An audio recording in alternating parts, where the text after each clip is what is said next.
Hello everyone, एक बहुत ही कमाल की अपडेट। नेक्स्ट वीक ऑनवर्ड्स बहुत ही जल्द I am going to start एक नया बैच जो कि होगा शाम को रात को 10:30 बजे से। ठीक है, रात 10:30 बजे का बैच आएगा, बिल्कुल ज़ीरो लेवल से, बेसिक से। कई बार बच्चे मुझे बोल चुके हैं और बहुत दिनों बाद मैं लेट इवनिंग में कोई बैच शुरू करने जा रहा हूँ, क्योंकि बहुत टाइम तक 9, 10, 11 वो बैच हिल ही नहीं रहे थे। तो अभी मेरे पास थोड़ा टाइम निकल कर आ रहा है जो कि 10:30 बजे का है। तो 10:30 बजे आपका बैच रहेगा बेसिक से, बिल्कुल बेसिक ज़ीरो लेवल से। तो अगर आप ज्वाइन करना चाहते हो कर सकते हो। टाइमिंग की भी प्रॉब्लम्स अगर आती हैं तो आपको रिकॉर्डिंग मिल जाएगी, नोट्स मिलेंगे। ठीक है, डेली रिकॉर्डिंग्स ग्रुप में आपको मिल जाएगा, तो आप उससे भी अपना कवर अप कर सकते हो, कोई प्रॉब्लम नहीं है। फ़ीस भी बहुत नॉमिनल रहेगी। आपको जो भी इंक्वायरी चाहिए, I have given my number above, you can just drop me a WhatsApp message on the same number. तो चलिए आज की वीडियो शुरू करते हैं और सेंटेंस को समझने की कोशिश करते हैं। चलिए, तो सेंटेंस है मिस आरती शुक्ला, यही नाम है ना आपका। सो मिस आरती शुक्ला यही नाम है ना आपका, that is your name right, that's your name right. That का यूज़ क्यों किया है यहाँ पर? This is your name right, this भी तो कर सकते थे। दैट सब्स्टिट्यूशनल हो जाता है। दिस जो होता है वो एक डेमोन्स्ट्रेटिव में जाता है। ठीक है, तो ये छोटी छोटी सी चीज़ें हैं जो कि हम क्लास में समझते हैं कई बार कि भाई इट का यूज़ कैसे किया जाता है। इट इज़ माई कार मैं ऐसे बोल दूँ वो गलत हो जाएगा। This is my car, it is made in Germany, ये तो सही है बिल्कुल। तो इनमें फ़र्क क्या आता है, ये चीज़ समझनी ज़रूरी है। तो यहाँ पर नाम पहले उसने बता दिया। सो मिस आरती शुक्ला ये आपका नाम है ना। अब ये जो दैट है ये किसी चीज़ को डेमोन्स्ट्रेट कर रहा है। ठीक है, ये उस चीज़, ये ऐसी चीज़ को रिप्लेस कर रहा है, ऐसी चीज़ को सब्स्टिट्यूट कर रहा है जो कि पहले हमने बता दिया गया है। So that is your name right, ये आपका नाम है ना। चलिए, इसने कहा सत्तू, ये तो नाम ही है। अब इसने बोला कि एक सीनियर आईएएस अधिकारी को नाम लेकर बुलाती हैं आप। क्या आप एक सीनियर अधिकारी को नाम लेकर बुलाती हैं? प्रेजेंट इंडेफिनिट का सेंटेंस हुआ और ऐसा क्वेश्चन जिसका आंसर हम हाँ या ना में दे सकते हैं। कभी भी ऐसा कोई क्वेश्चन आता है, क्या से धोखा मत खाना।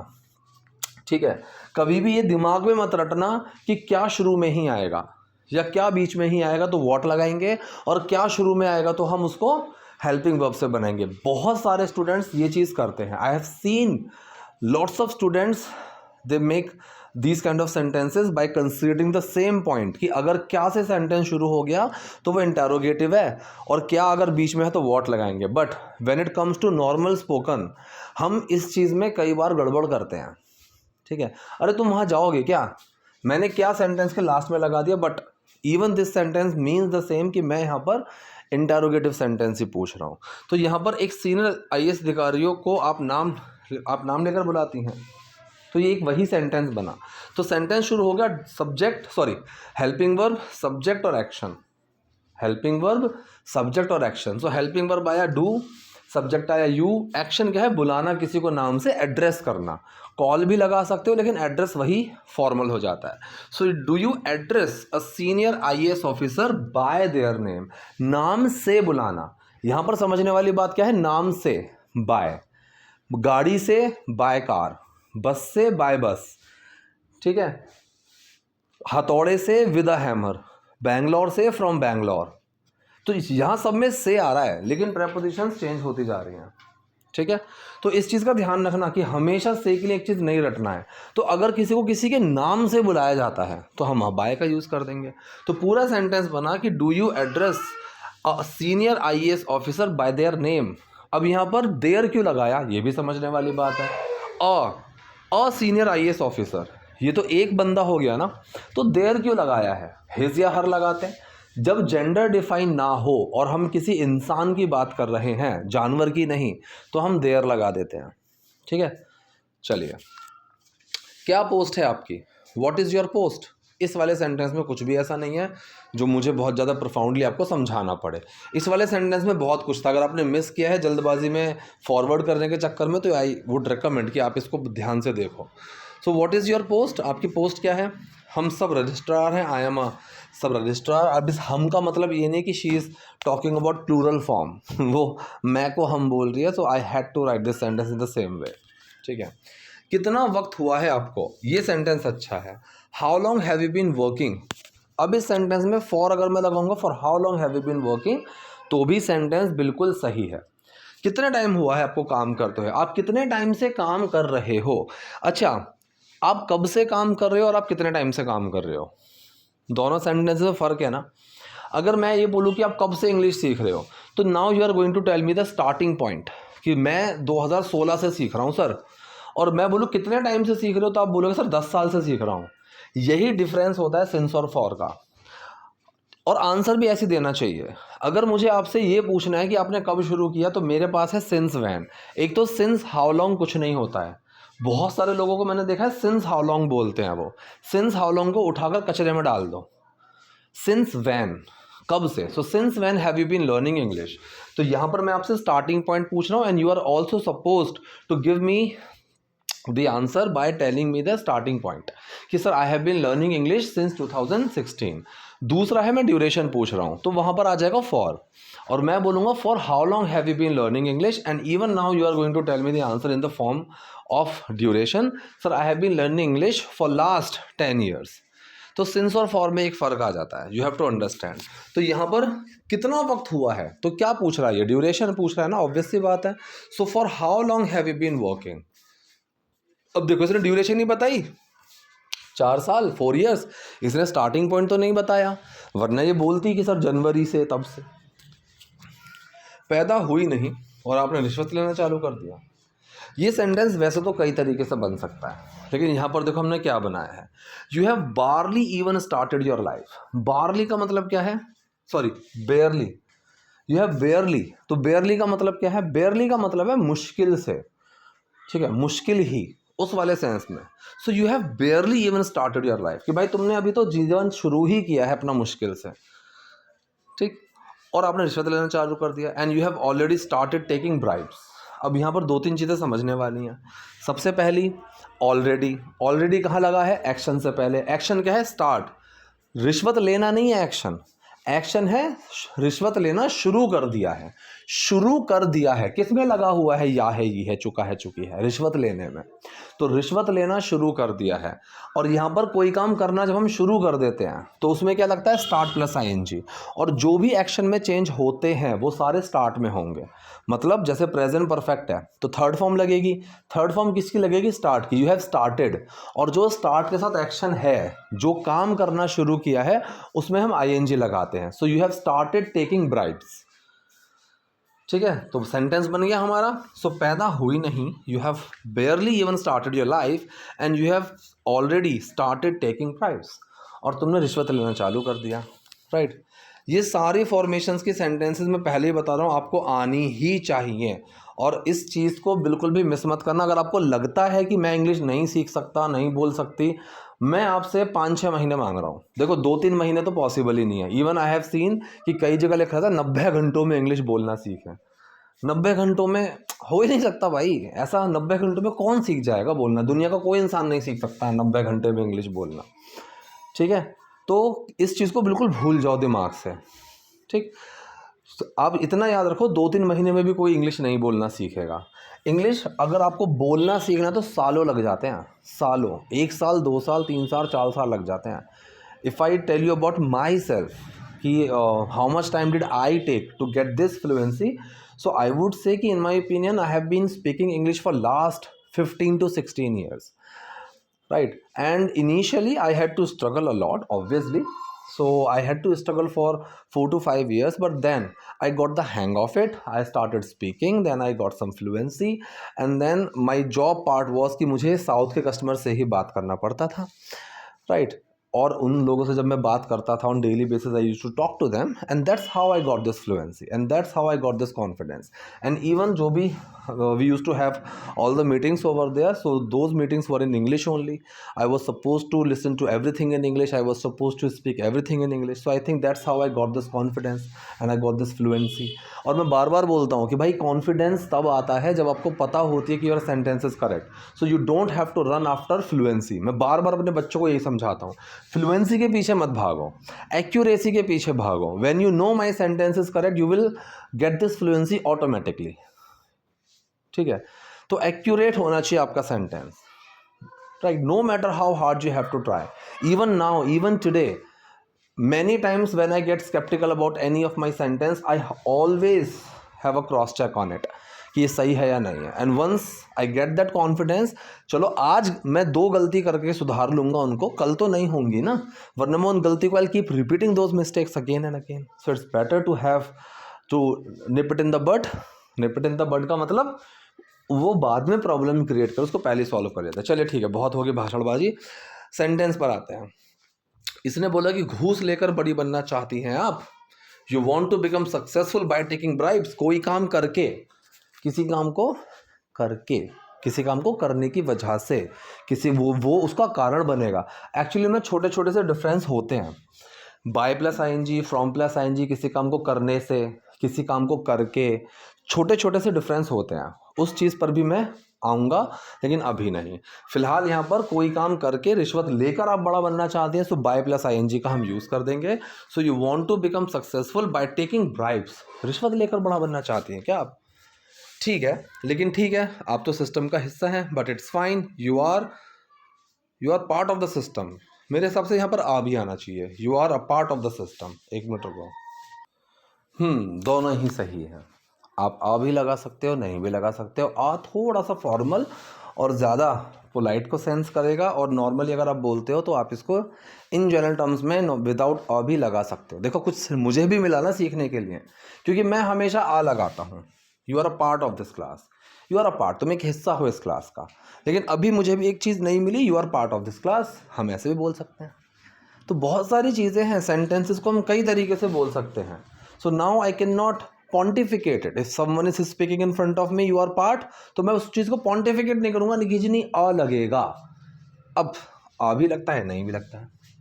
तो you always have lots of things to learn, right? Things are scattered around you. You just have to pick those things and learn them up. चलिए, but it is fine. You are part of the system. आप system का part हैं। घूस लेने में आपको कोई समस्या भी नहीं होगी। You probably don't have a problem taking bribes.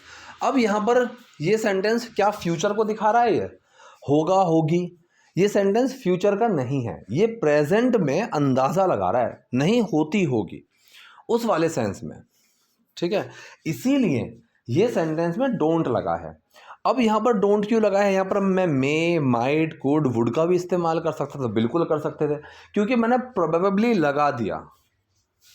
अगर सेंटेंस में आई थिंक, प्रोबेबली, राइट, या फिर सेंटेंस के शुरू में maybe as a single word, अगर मैं ये चीज़ लगा दूं तो हेल्पिंग वर्ब चेंज नहीं करनी है, फिर हेल्पिंग वर्ब वही रहेगी जो आपका सेंटेंस है। शायद वो सो रहा है, he may be sleeping, he might be sleeping, he would be sleeping, he could be sleeping, ये सारे सही हैं। अगर मैं सेंटेंस के शुरू में लगा दूं प्रोबेबली ही इज स्लीपिंग, मैं ये नहीं बोल सकता कि probably he might be sleeping, ये सेंटेंस का कोई लॉजिक नहीं है, ठीक है। तो शायद वो सो रहा है, इस तरीके से सेंटेंस हम बनाएंगे। तो इसने सेंटेंस क्या बनाया कि यू प्रोबेबली, शायद, कोई प्रॉब्लम नहीं है आपको, तो यहाँ पर डोंट का ही यूज़ करेंगे, डोंट हैव। अब मैंने ये भी बताया हुआ कि पोजेशन की जब हम बात करते हैं तो वहाँ पर हैज़, हैव हेल्पिंग वर्ब नहीं होते हैं। बहुत सारे लोग हैज़, हैव में ही नॉट लगा देते हैं, दैट इज़ कम्प्लीटली इनकरेक्ट, जो कि बिल्कुल ही गलत तरीका है। आपको नॉट कहाँ लगाना है? डू या डज में। So you probably don't even have a problem taking bribes. अब यहाँ पर दूसरी चीज़ सीखने को क्या मिली है? प्रॉब्लम कुछ करने में है, I don't have any problem solving this, ठीक है, इस चीज़ को सॉल्व करने में मुझे कोई प्रॉब्लम नहीं है। तो किसी काम को करने में अगर कोई प्रॉब्लम होती है, एक्शन को, तो आपको प्रॉब्लम के साथ कोई प्रेपोजिशन लगाने की ज़रूरत नहीं है। प्रॉब्लम के साथ सीधा और सीधा उस एक्शन में आईएनजी लगाकर हम काम करते हैं, ठीक है। जैसे मैंने कहा कि इसको चलने में थोड़ा प्रॉब्लम है, so he has some problem walking, इस तरीके से। तो you probably don't have a problem taking bribes, ठीक है। मैं यहाँ पर और की जगह एनी भी लगा सकता हूँ। इसने कहा कि ऐसा नहीं है, दैट्स नॉट ट्रू, या फिर दैट्स नॉट द केस। अब फिर से यहाँ पर दैट क्यों आया? क्योंकि दैट किस चीज़ को दिखा रहा है, किस चीज़ को सब्स्टिट्यूट कर रहा है? कि वो जो प्रॉब्लम की बात चल रही है ऑलरेडी, तो दैट किसी नई चीज़ के बारे में नहीं बोल रहा है। दैट यहाँ पर किस चीज़ के बारे में बता रहा है? जो चीज़ ऑलरेडी डिस्कस हो रखी है। अब मैं यहाँ पर इट भी लगा सकता हूँ, इट्स नॉट ट्रू। क्या मैंने आपको बैठने को कहा? अब यहाँ पर कहने में बड़े लोग कंफ्यूज होते हैं, सर आस्क बोलूँ, टेल बोलूँ, से बोलूँ, स्पीक बोलूँ, क्या बोलूँ? जब भी हम किसी को कोई काम करने के लिए कहते हैं तब हमारे पास दो ऑप्शन है। पहला ऑप्शन आप आस्क लगा सकते हो, दूसरा ऑप्शन आप टेल लगा सकते हो, राइट। जैसे मैं कहूँ कि ये काम करने के लिए तुम्हें किसने कहा, so who told you to do this, या फिर you who asked you to do this. तो क्या मैंने आपको बैठने को कहा, did I ask you, past indefinite का सेंटेंस हो गया। क्वेश्चन पूछ रहे हैं जिसका आंसर हम हाँ या ना में दे सकते हैं, तो हेल्पिंग वर्ब, सब्जेक्ट और एक्शन। हेल्पिंग वर्ब आया डिड, सब्जेक्ट आया आई, एक्शन आया ask. So did I ask you, ask के तुरंत बाद पर्सन लगाना है, आस्क के बाद टू नहीं लगाना है, आस्क टू मी, ये गलत हो जाएगा। बहुत सारे लोग आस्क के बाद टू लगाते हैं, he ask to me, he ask me. अब कोई काम करने के लिए कहा है तो उसके मी के बाद टू आएगा, he ask me to do this. तो फिलहाल सेंटेंस क्या बना, did I ask you, you के बाद टू आया बैठने के लिए, so did I ask you to sit down. Sentence ऐसे बनेगा। तो क्या मैंने तुम्हें बैठने के लिए बोला, सर हम निर्दोष हैं, हम समझा सकते हैं, sir I am innocent, I can explain. इस पूरी लाइन में मुझे नहीं लगता कि कोई चीज़ है, I need to explain it to you. आपको कुछ समझाने की ज़रूरत नहीं है आरती शुक्ला, आपको कुछ समझाने की ज़रूरत नहीं है, ज़रूरत नहीं है, साफ साफ दिख रहा है। Need to, have to, want to का हम यूज़ करते हैं और ये हेल्पिंग वर्ब नहीं होती हैं। अगर आप नीड टू को चाहो तो हेल्पिंग वर्ब की तरह यूज़ कर सकते हो, ये एक अलग तरीके की वर्ब में चला जाता है। You need not explain yourself, you need not explain yourself, या फिर you don't need to explain yourself. ये दोनों ही तरीके से सेंटेंस सही है, ठीक है, और दोनों ही तरीके से सेंटेंस बनता है। You need not do this या फिर you don't need to do this.